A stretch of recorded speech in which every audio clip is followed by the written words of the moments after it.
अभिषेक बच्चन और करिश्मा कपूर की love story जानते हैं आप? जी हाँ, एक बार बहुत सुर्खियों में थी और खूब सुर्खियां बटोरी भी थी। दोनों की सगाई तक की खबरें आम हो गई थी और फिर रिश्ता क्यों नहीं हो पाया, आश्चर्यजनक है। ये खबर उनकी मां ने खुद दी थी। एक इवेंट के दौरान जया बच्चन ने मीडिया के सामने ये घोषणा कर दी थी और करिश्मा को अपनी बहू बताया था। जया बच्चन ने कहा था कि कपूर खानदान से रिश्ता जुड़ने की बात है। इस इवेंट में अमिताभ बच्चन की बेटी श्वेता बच्चन और उनके ससुराल वाले भी मौजूद थे। श्वेता नंदा की शादी करिश्मा कपूर की बुआ के बेटे निखिल नंदा से हुई है।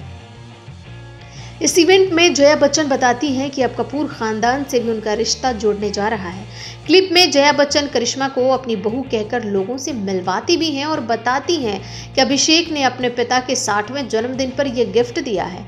वो करिश्मा को गले भी लगाती हैं। रिपोर्ट्स तो बहुत सारे हैं और अगर उनकी माने तो करिश्मा कपूर और अभिषेक बच्चन के बीच करीब 5 साल तक अफेयर चला। उनकी शादी की खबरें भी आने लगी थी। हालांकि जया बच्चन की इस अनाउंसमेंट के 1 साल बाद यानी 2003 में करिश्मा की शादी संजय कपूर से हो गई थी। करिश्मा और अभिषेक की शादी टूटने को लेकर कई तरह की बातें चर्चा में थी। कुछ रिपोर्ट्स थी कि बबीता इस रिश्ते से खुश नहीं थी क्योंकि अभिषेक की फिल्में नहीं चल रही थी। वहीं कुछ खबरों के मुताबिक जया बच्चन नहीं चाहती थी कि करिश्मा शादी के बाद काम जारी रखे और करिश्मा चाहती थी कि उनका काम चलता रहे जैसे उनकी बहन का चल रहा है।